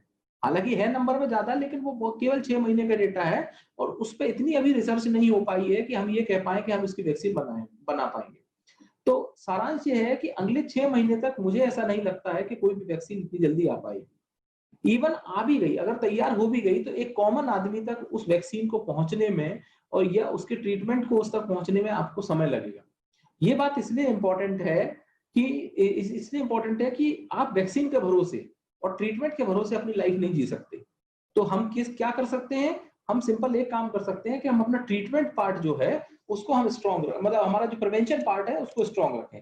प्रिवेंशन पार्ट के स्ट्रॉन्ग का मतलब है कि हम 3 चीजें जो मैंने बताया, मास्क पहने, दूरी रखें और हाथ धोएं। ये 3 चीजें अगर हम रेगुलरली करते रहेंगे तो हम प्रिवेंशन पार्ट में रहेंगे। ट्रीटमेंट में जो नॉर्मल सिम्टोमेटिक ट्रीटमेंट आज की डेट में हो रहा है वो लोग कर रहे हैं, डॉक्टर्स कर रहे हैं, और उसकी वजह से लोग ठीक भी हो रहे हैं, तो वो अपना काम कर रहे हैं, ठीक है। तो ये क्वेश्चन अक्सर लोग पूछते हैं, इसलिए मुझे लगा कि यहीं से हम शुरू करते हैं कि मतलब वैक्सीन कब आएगी, एक सवाल है। दूसरा एक सवाल यहाँ पर पूछा है माधव सिंह जी ने कि आयुर्वेदिक दवाओं से कोरोना इलाज को लेकर बीते कुछ दिनों से दावा किया जा रहा है, क्या ये संभव है एलोपैथी इलाज ना खोल पाए और आयुर्वेदिक दवा से कोरोना का कारगर इलाज हो जाए? सर, आज की डेट में कोई भी पैथी हो, आयुर्वेदिक हो, होम्योपैथी हो, एलोपैथी, सभी लोग इसी में लगे हुए हैं कि ये इलाज हो। तो इसमें कोई भी पैथी आप इसका इलाज खोज सकती है, और एलोपैथी भी पहले कर सकती है, आयुर्वेद भी पहले कर सकती है, कोई भी कर सकता है, इसमें पैथी वाला इशू नहीं है। इशू ये है कि कोई भी बीमारी का आप चाहे एलोपैथी से चले चाहे होम्योपैथी से चले, एक बेसिक प्रिंसिपल होता है ट्रीटमेंट का, वो ये है कि पहले आप पॉजिटिव ऑर्गेनिज्म का पता लगाइए, उसके बिहेवियर का पता लगाइए, और उसके हिसाब से आप ट्रीटमेंट तैयार कीजिए।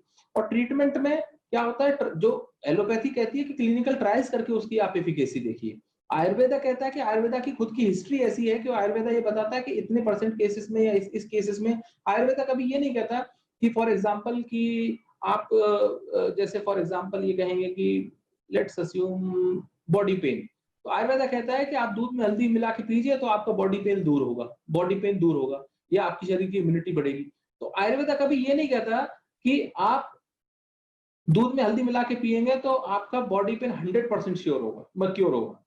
आयुर्वेदा कहता है कि आप दूध में हल्दी मिला के पिएंगे तो आपकी बॉडी की इम्यूनिटी बढ़ेगी, जो कि बॉडी पेन को क्योर कर सकती है। आप किसी भी आयुर्वेदिक डॉक्टर से पूछिए। आयुर्वेदा इसीलिए, क्योंकि आयुर्वेदा में क्लिनिकल ट्रायल का सिस्टम नहीं है, आयुर्वेदा चलता है एक्सपीरियंस से, और जो उनकी नॉलेज है ओवर द 1000 ऑफ ईयर्स, उसके बेस पे। सेम विद होम्योपैथी भी पॉजिटिव ऑर्गेनिज्म पे जाती है। तो तीनों पैथियों में यही कोशिश चल रही है कि ट्रीटमेंट को किस तरह से खोजा जाए। तो अभी संभव कुछ भी है सर, आज की डेट में अगर हम सही बात करें तो कुछ भी संभव है, जो सभी लोग अपने अपने तरीके से कोशिश कर रहे हैं। निधि मिश्रा का क्वेश्चन है, कोविड-19 एसिम्प्टोमेटिक भी है? बिल्कुल एसिम्प्टोमेटिक है, 85% केसेस एसिम्प्टोमेटिक है। आप में हम सब एसिम्प्टोमेटिक हो सकते हैं, हमें पता भी नहीं है। और एसिम्प्टोमेटिक पर्सन भी डिजीज को ट्रांसमिट कर सकता है। तो भले ही आप एसिम्प्टोमेटिक हैं, भले ही आप ठीक हैं अभी, लेकिन फिर भी आपको ये तीनों चीजें करती रहनी चाहिए, मास्क पहनना, दूरी रखना और हाथ धोना। Is there any recurrence of the virus if the patient got proper treatment? Snehal Johnson, it's a good question. अभी तक ऐसे बहुत कम केसेस देखे गए हैं जिनमें रिकरेंस हो अभी तक, लेकिन ऐसा नहीं है कि एक भी केस नहीं, केसेस हैं लेकिन बहुत बहुत कम। तो ये भी एक चक्कर, ये भी एक इशू है कि वायरस नॉर्मली क्या होता है, मतलब नर्सिंग के हिसाब से मैं बता रहा हूँ, ये नॉर्मल फार्मेसी भी समझ सकते हैं। जब भी बॉडी में कोई नया एंटीजन आता है, जब भी बॉडी में कोई नया ऑर्गेनिज्म एंटर करता है, तो बॉडी उसके रिस्पॉन्स में एंटीबॉडी बनाती है। हमारे ह्यूमन बॉडी उसके रिस्पॉन्स में एंटीबॉडी बनाएगी, और जब वो एंटीबॉडी बनाएगी तो वो एंटीबॉडी जो है वो उसकी एक मेमोरी बनती है, और वो उसके उस डिजीज के अगेंस्ट फाइट करती है। तो अभी तक ऐसे केसेस में ऐसा नहीं हुआ है। ऐसा तभी हो सकता है जब वायरस आपका इतना फास्ट म्यूटेट करे कि जब वो दोबारा अटैक करे तो उसका जो जीन है वो बिल्कुल डिफरेंट हो पिछले वाले से, ताकि एंटीबॉडी जो मेमोरी में है वो रिस्पॉन्ड ना कर पाए। तो अभी तक ऐसे केसेस कम है, लेकिन इस बात को इग्नोर अभी तक नहीं किया गया, मतलब बिल्कुल जीरो नहीं कर सकते, तो चांसेस तो हैं, ठीक है। और यही एक वजह है कि हम लोग वैक्सीन नहीं बना पाते हैं उसकी इतनी जल्दी। डॉक्टर चंचल जी कौन ने कहा ये पॉसिबल है, but it needs a long step wise procedure to establish an authentic any treatment, this is 3 phase. हाँ जी, हम बात कर रहे थे बिल्कुल। क्या इस वायरस में म्यूटेशन वेदर के अकॉर्डिंग हो रहा है? नहीं, वेदर का उससे कोई रिलेशन नहीं है। वेदर का उसके कोई मतलब ऐसा कोई रिसर्च नहीं कहती है कि वेदर से उसका म्यूटेशन है। इनफैक्ट अपोजिट है कि पहले ये कह रहे थे कि पर्टिकुलर कुछ वेदर्स हैं जैसे कि बहुत एक्सट्रीम हॉट और एक्सट्रीम कोल्ड, उनमें ये म्यूटेट नहीं करेगा या ग्रो नहीं करेगा, which is now I mean everybody has the answer कि ऐसा कुछ नहीं है। दुनिया में जितनी भी कंट्रीज है उनमें सब में डिफरेंट वेदर है और हर कंट्री में थोड़ा बहुत ये ग्रो कर रहा है, ठंडे से ठंडे और गर्म से गर्म, तो उसका वेदर से तो कोई लेना देना नहीं है म्यूटेशन का एटलीस्ट। और अगर है भी तो आज की डेट में जो रिसर्च है बिल्कुल एज ऑन नाउ उसके हिसाब से अभी तक कोई सॉलिड एविडेंस नहीं। गजेंद्र, आई थिंक मास्क और फेस कवर वाला भी बात करना चाहिए, जो स्टैंडर्ड क्वेश्चंस रहते हैं मास्क। ओके, क्या अच्छा वो पहले एक बार आप ये वीडियो देखिए पहले आप लोग।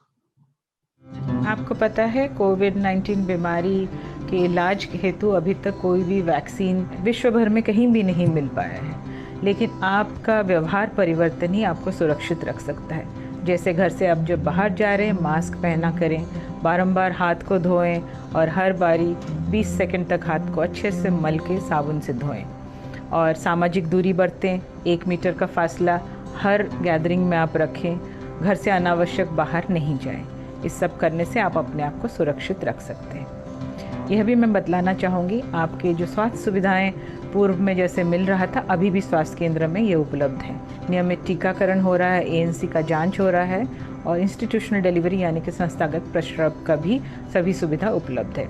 तो आपको जब भी कोई स्वास्थ्य लाभ लेना हो अपने आसपास के स्वास्थ्य केंद्र में ज़रूर जाएं। और जब वहाँ जा रहे हैं वहाँ भी ये सब सुरक्षा का उपाय जैसे हमने बतलाया, सामाजिक दूरी बरत कर रखें, मास्क पहने और स्वास्थ्य केंद्र से जब आप वापस आएँ तो अपने हाथ धोएं, अपने कपड़ों का भी बदल दें।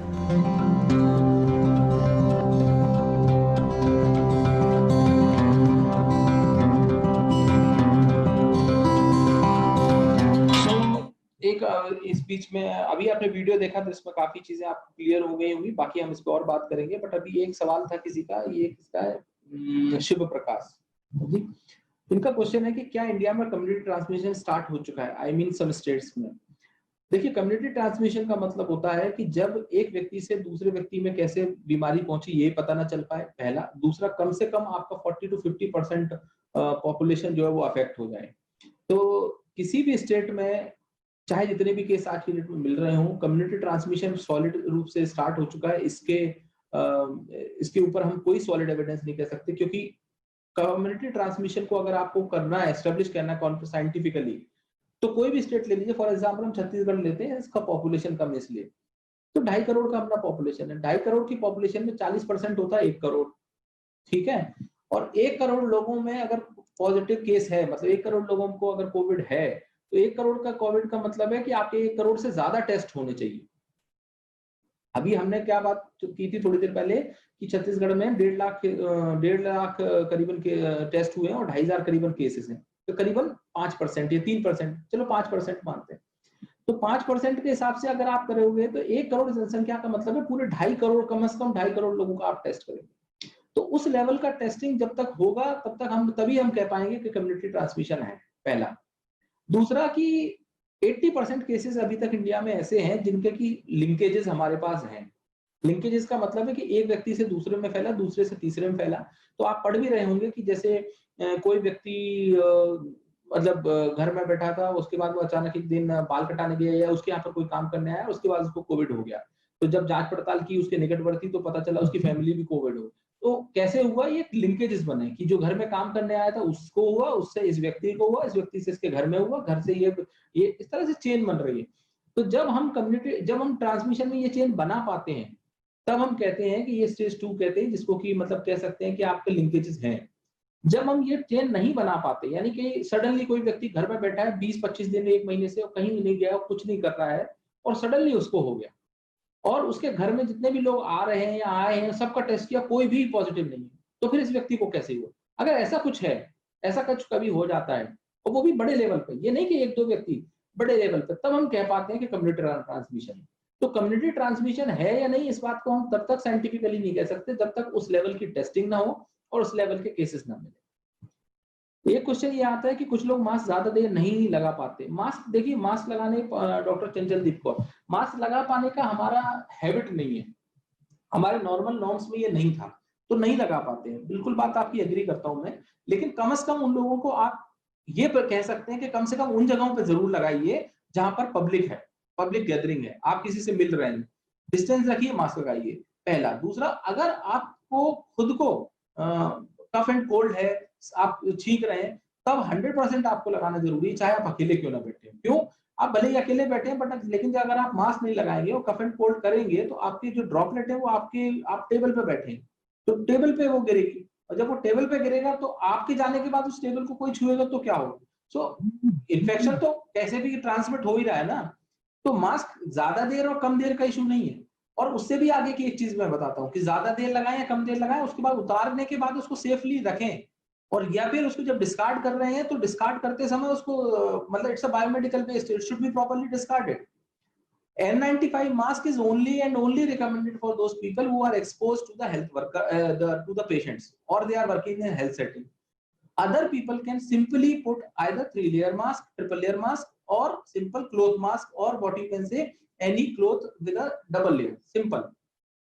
So उसके लिए बड़ा सिंपल है, और उसको आप वॉश करके अच्छे कड़ी धूप में सुखा के उसको रीयूज कर सकते हैं।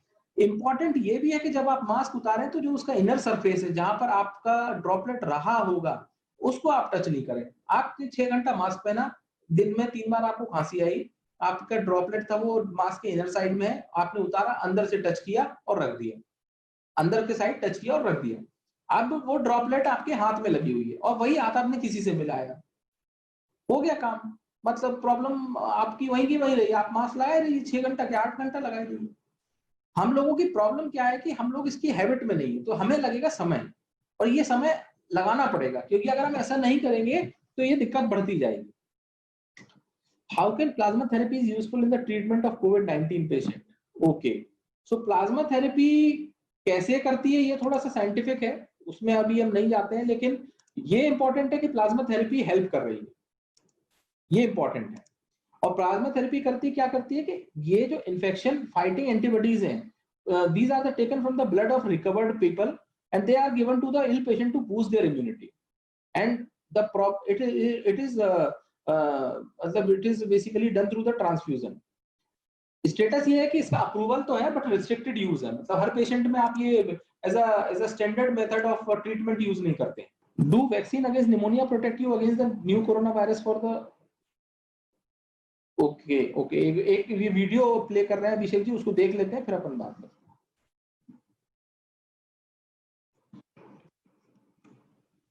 हैं। लॉकडाउन ने हमें कोरोना वायरस के कम्युनिटी स्प्रेडिंग से काफी हद तक तो बचा लिया है, लेकिन खतरा अभी पूरी तरीके से टला नहीं है। तो ऐसे में कोरोना वायरस के संक्रमण से बचने के लिए मास्क के सही इस्तेमाल को समझते हैं। मास्क ट्रिपल लेयर का होना चाहिए। यदि मास्क ना हो तो कोई भी दुपट्टा, गमछा या रुमाल भी बांध सकते हैं। इसका मकसद ये है कि किसी भी माध्यम से वायरस हमारे नाक या मुंह के द्वारा हमारे शरीर में प्रवेश ना करे। मास्क पहनने व उतारने के लिए उसके लेसों को ही पकड़े, बार बार नाक या मुंह के हिस्से को ना छुएं। पुनः उपयोग करने वाले मास्क को गर्म पानी में धोकर वो अच्छे से सुखाकर ही उपयोग करें। याद रहे, मास्क में नमी जरा भी ना रहे। उपयोग किए हुए मास्क को सही जगह डिस्पोज करें। इस तरह की सावधानियों को हम अपने जीवन में ढालकर कोरोना वायरस के संभावित खतरे से अपने आप को बचा कर रख सकते हैं। मास्क से रिलेटेड जो क्वेश्चंस थे कुछ एक तो इससे आंसर हो गए हैं। एक क्वेश्चन बीच में आया कि do vaccines against pneumonia protect you against the new corona virus for the few time because it is symptoms like pneumonia.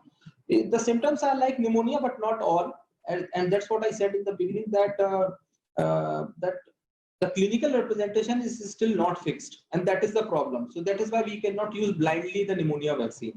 That's the issue, and that is why it is taking time, because in pneumonia mainly the lungs are affected. and the breathing capacity and the lungs, there is a consolidation in the lungs, and it affects your breathing capacity. In COVID it is also happening same, but simultaneously it is also affecting other body parts. That is an issue. I have a question, how long we can use mask? I think ये हमने answer कर लिया है. Can COVID transmit in the food? There is no evidence that COVID can transmit in the food. Is child at risk for COVID-19? Everybody is at risk. We have seen cases as positive cases as well as death from COVID-19 across the world. I have a question that what treatment are available for COVID-19 in hospital? If you are asking from a clinical point of view, what is the treatment? Then treatment is symptomatic, just painkiller and antibiotic, nothing special treatment. The other drugs are tried for that treatment part, but these are all asymptomatic. As it is viral, it's a virus, so antivirals are these anti-HIV drugs were also tried. Some of them have given success in different clinical settings, but this is still not the what you can say the gold standard of treatment. I think this is the question which you want to ask. जो asymptomatic patient है उससे transmission के chances कितना percentage है? पूरा percentage है. The transmission किसी से किसी को भी होगा. मैं फिर से दोहराता हूँ, ट्रांसमिशन किसी से किसी को भी होगा. सारा खेल है इस बात का कि आपकी खुद की इम्यूनिटी कितनी स्ट्रांग है. अगर आपकी इम्यूनिटी स्ट्रांग है, देखिए ये जिस तरह से सर्दी खांसी हर साल होती थी ना, सर्दी खांसी हर साल आपके आस पड़ोस में किसी ना किसी को होती है, बट आप देखेंगे कि आपको नहीं हो रही, आप ही के फैमिली में कोई रह रहा है उसको आसानी से हो जाती है. क्यों? क्योंकि हर एक की अपनी इम्यूनिटी जो होती है वो सेम नहीं होती है. सिंपल. तो आपकी इम्यूनिटी कितनी स्ट्रांग है उसके ऊपर है.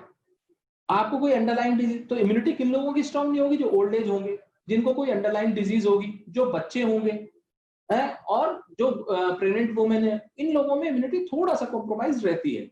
बाकी यदि आप यंग एडल्ट हैं और अगर आपको कोई अंडरलाइन डिजीज या अंडरलाइन कंडीशन नहीं है, तो आप पूरा मतलब आपको ट्रांसमिट अगर हो भी गई तो you will just recover it, you will just bypass it very easily. Infected pregnant mother से फीटस में ट्रांसमिट होने का चांस है या नहीं? बिल्कुल अभी तक इस बात का कोई एविडेंस नहीं है. इनफैक्ट आप देखेंगे तो recently I think last week only covid positive mother का डिलीवरी हुआ था and it was a normal and healthy baby. ये वर्ल्ड में बहुत जगह हो चुका है अभी तक तो. सो अभी तक कोई एविडेंस नहीं है कि इसका parent to mother to child transmission का एस्टेब्लिश हुआ. Is this possible plasma therapy is effective for all age group? That's what I said. It is still under consideration and under restricted use, not approved for all type of patient, all type of ages. In some cases it has shown effect, in some cases it does not. Can this infection transmit through the mosquito infected part to the normal people by biting of mosquito? As of now, there is no chain of animal transmission like mosquito, fly, fomite. There's nothing like that. एक question मेरे पास अलग से आया कि अभी rainy season है तो क्या इस टाइम हमारे एरिया के लोग कंफ्यूज नहीं हो जाएंगे कि ये कोविड-19 के सिम्टम है कि वेदर के कारण इस कंडीशन में हमें क्या करना चाहिए? बिल्कुल बात सही है कि सिम्टम्स दोनों के सेम है, बट सिम्टम्स में मेन चीज है कि अगर आपको ब्रीदिंग में इश्यू है, जो सर्दी खांसी नॉर्मल आपको वैसे भी हो सकती थी, हर साल भी होती थी, बट अगर ब्रीदिंग में इश्यू है और कंटिन्यूस अगर यदि आपको बुखार है, जब सर्दी खांसी होती है तो केवल नाक बहती है, छींक आ रही है, लेकिन जब आपको कोविड होगा तो उसके साथ हल्का पहले बुखार हल्का आएगा, फिर तेज आएगा और फिर आपको सर्दी का सांस लेने में तकलीफ होगी. ये दो मेन सिम्टम्स हैं जो दिखेंगे. अगर आपको डाउट है तो there is no harm in going to a doctor. Doctor आपको स्टडी करके बताएगा कि डॉक्टर आपको देख के बताएगा कि whether you should go for a test और not. Can a person get कोविड-19 through blood transfusion? Not yet established. अभी तक ऐसा कोई एस्टैब्लिश नहीं है कि ऐसा है. ब्लड के थ्रू उसका कोई अभी तक ये क्वेश्चन बार-बार आ रहा है कि through this through that. As of now, the only mode of transmission established, confirmed, is the droplet, that is touch, not by air, not by water, not by food, or not by animal. Does drinking lots of water help flush out COVID-19? Nothing. No food, no garlic, no ginger, no garam kadha. These all help in just boosting your immunity. It is nothing related to prevention or treatment of COVID. आप दोनों बातों को समझिए. मैं ये नहीं कह रहा हूँ कि काढ़ा कोई हेल्प नहीं करता. काढ़ा आयुर्वेदिक एक ड्रग है. काढ़ा एक आयुर्वेदिक के हिसाब से पूरा ट्रीटमेंट होता है, बट उसका पर्पस है बॉडी की इम्यूनिटी बढ़ाना. ऐसे होम्योपैथी में भी ड्रग्स होती है, उनका भी पर्पस होता है बॉडी की इम्यूनिटी बढ़ाना. इसका ये मतलब नहीं है कि वो कोविड को ठीक करती है. दोनों अलग अलग बातें हैं. तो ये सारी चीजें, गर्म पानी पीना, लहसुन अदरक खाना, और कोई भी अभी तक कोई भी खाना, कोई भी दवाई, मैं बार बार कह रहा हूँ, ये इस बात को एस्टेब्लिश नहीं करती है कि इससे कोरोना नहीं होगा या ठीक हो जाएगा। दवाइयां ये जो, या कोई भी खाना पीना है, ये अपना काम जो करेंगे। आप लहसुन अदरक खाएंगे तो जो पहले उसका सिम्टम था वही आज भी रहेगा। आप बहुत ज्यादा अदरक खाएंगे तो जो पहले हो रहा था वही होगा, हीट बनेगी बॉडी में, लेकिन उसका कोविड से कोई लेना देना नहीं। Lots of lukewarm water help flush, nothing. I have questioned that if any person infected from COVID-19 virus, can COVID-19 infect the same person second time? This we have already answered. क्या COVID-19 severe acute respiratory syndrome का समान है? Sir समान है संजना नीलकंठ, समान है या नहीं, यही तो अभी तक क्वेश्चन है कि क्योंकि सार्स के सिम्टम तो हैं इसमें, लेकिन पूरे पूरे नहीं है। दैट इज द क्वेश्चन कि आप अगर पढ़ रहे होंगे तो कई जगह लॉस ऑफ स्मेल और लॉस ऑफ टेस्ट के सिम्टम मिले हैं, बट हमारे यहाँ जितने पेशेंट में मैक्सिमम में ऐसा नहीं मिला है। मुंबई में ऐसा मिला है, कई जगह ऐसी जगह की डेथ हुई है जहां पर कोई सिम्टम नहीं था, पेशेंट आया, सडन मल्टीपल ऑर्गन फेलियर हुआ और डेथ हो गया। तो अलग अलग सिम्टम में यह भी पूरे तरह एस्टेब्लिश नहीं हो पा रहा है। When will be COVID-19 in peak level and rainy season COVID-19 is more risk or not? Sir peak का कोई नहीं बता सकता, all is the projection and the prediction. So I can't predict actually, frankly speaking. In rainy season, COVID-19 is more risk. Rainy season is not a risky factor or the attaching factor with the COVID-19. Rainy season की वजह से क्या होगा, humidity होगी, weather change होता है तो लोगों को मतलब मॉइस्ट वेदर में थोड़ा सा आपके जो रेस्पिरेटरी सिम्टम्स है वो बढ़ जाते हैं, बट कोविड-19 से उसका एस्टेब्लिश कोई रिलेशन किसी भी वेदर का नहीं है। What is the droplet virus life duration in the environment? It is different on different things. It can stay up from 2 hours to 24 hours on different things. On metal, the survival is different. On wood, it is different. On surfaces, it is different. ये अभी तक चल ही रहा है, इस पे अभी तक सारा मतलब रिसर्च इसी बात पे ही चल रहा है ताकि हम ये एस्टेब्लिश कर पाए। सो बेस्ट है कि आपको ये नहीं पता कि आपने कौन सी सरफेस कब छुई थी, बेस्ट है कि हर आधे घंटे में आप हाथ धोइए। If a woman is not COVID positive but the baby delivered is COVID positive, how is it possible? Okay, that is very different and a very rare thing to occur. But if it is there, then I don't know that how it can happen, because mother to child transmission is not yet established. But if there is any case in knowledge, please let me know, because it can be, see, it cannot happen in the newborn. It can happen once the baby goes to home, and if someone like grandmother, granddaughter, ये अम्मा, नानी, दादी या कोई भी घर में था और उन्होंने बच्चे बोल दिए, then it can happen, and that too in rare chance. मतलब वो भी बहुत मुश्किल है, but फिर भी that is the only way. But mother to child transmission अगर आप establish कर रहे हैं तो उसका तो आंसर है कि वो नहीं हुआ है। इम्यूनिटी इंक्रीज करने के लिए क्या क्या करना चाहिए? स्ट्रेस फ्री रहिए, अच्छा खाना खाइए, अच्छा नींद लीजिए, और खट्टे फल खाएंगे, खट्टे फल से इम्यूनिटी बूस्टर्स होते हैं। बाकी नॉर्मल फल, फ्रूट और green leafy vegetable all help in the immunity. Can increase virus spread in rainy season? We have answered this. Does COVID-19 present in the air also and transmit through air? It is present in the air but not transmit through the air. When will be COVID-19? ये हम answer कर चुके हैं। I think blood transfusion वाला हम answer कर चुके हैं, और मोर और लेस हम सारे टाइप के क्वेश्चन आंसर कर चुके हैं। Thank you Gajendra. आज डॉक्टर्स डे के लिए आपको बधाई, और आपने अपना बहुत कीमती वक्त निकाल के यहाँ पे अपना समय दिया। मैं डॉक्टर चंचलदीप कौर जी से आग्रह करूंगा कि वो अपने थॉट्स रखें। हम लोग, आप अपना माइक अनम्यूट कर सकती हैं। हाँ जी, thank you so much sir. Abhishek sir, मेरी आवाज आ रही है? बिल्कुल। हाँ जी, थैंक यू सो मच। अभी हम लोगों ने गजेंद्र सर को सुना, वाकई इट वाज वेरी इंफॉर्मेटिव, और सर ने बहुत ही अच्छे ढंग से सारे क्वेश्चंस के आंसर्स दिए। और इस टाइम पर एज अ फार्मेसी प्रोफेशनल भी मैं कुछ चीजें कहना चाहूंगी कि जैसे कि बहुत सारे अभी जो डायरेक्टिव्स हमको गवर्नमेंट से मिल रहे हैं, बहुत सारे लोग हैं जो उसको फॉलो कर भी रहे हैं और कुछ लोग नहीं भी कर रहे हैं। और जब से ये अनलॉक हुआ है, लोग उसको नेग्लिजेंस करने लगे हैं, इस वजह से बहुत सारे केसेस बढ़ रहे हैं। तो इस टाइप के जो हम लोग वेबिनार्स करवा रहे हैं, ये एक्चुअली अवेयरनेस के लिए है। तो हम लोग जो प्रोफेशनल्स हैं, नर्सिंग है, फार्मेसी है, हमारी रेस्पॉन्सिबिलिटी है कि हम अपने आसपास के लोगों में एटलीस्ट अवेयरनेस क्रिएट करें और उनको ये जरूर बताएं कि इतना इजी अभी सिचुएशन नहीं है जितना हम सब लेने लगे हैं।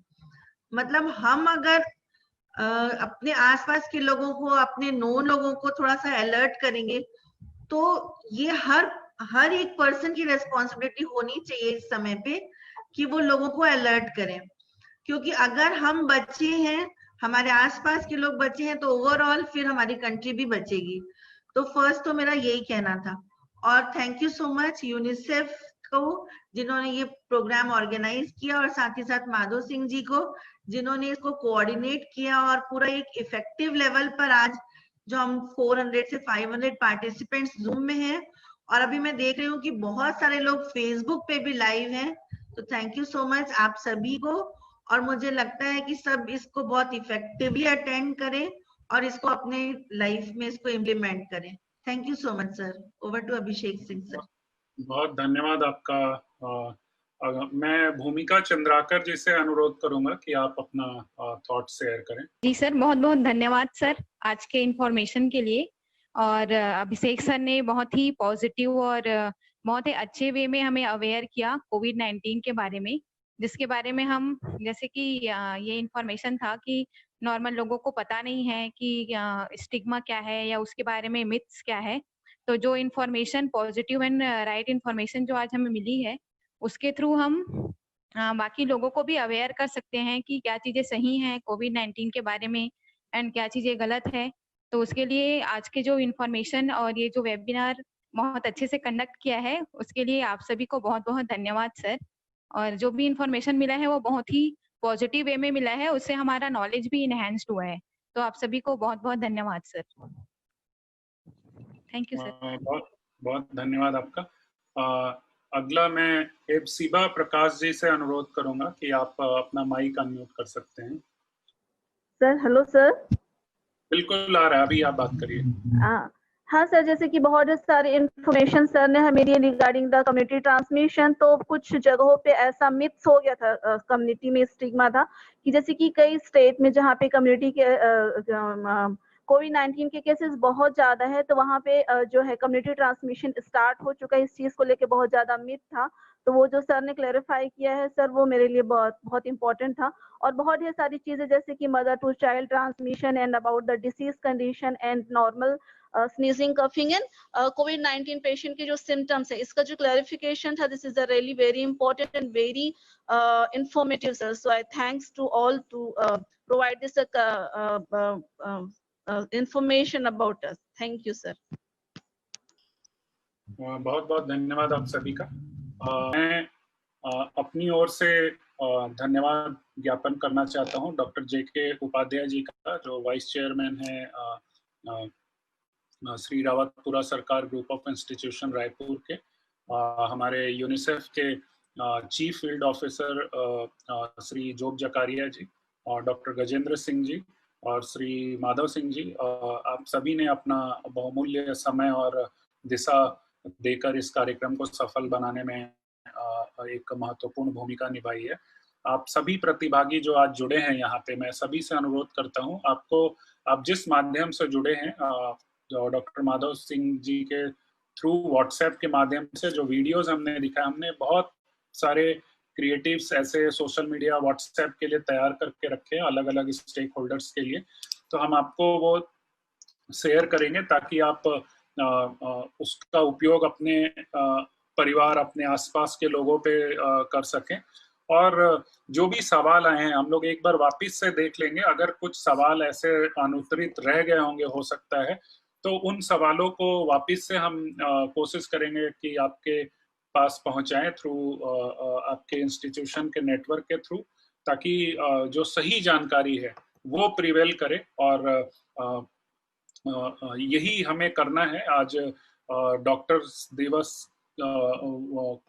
आज डॉक्टर दिवस है, और जो भी साथी मेडिकल प्रोफेशन से जुड़े हुए हैं उन सभी को एक बहुत बहुत बधाई। और स्टिग्मा जिसका कोविड में जो स्टिग्मा जिस तरह से जगह ले रहा है, हम लोग ये चाहेंगे कि हम सब मिलके आपका ग्रुप ऑफ इंस्टीट्यूशन और यूनिसेफ और सरकार के सभी प्रतिनिधि मिलके जो ये लड़ाई लड़ रहे हैं उसमें एक सफल और सकारात्मक भूमिका निभाई जा सके। तो सभी को मेरा नमस्कार और बहुत बहुत धन्यवाद आज जुड़ने के लिए।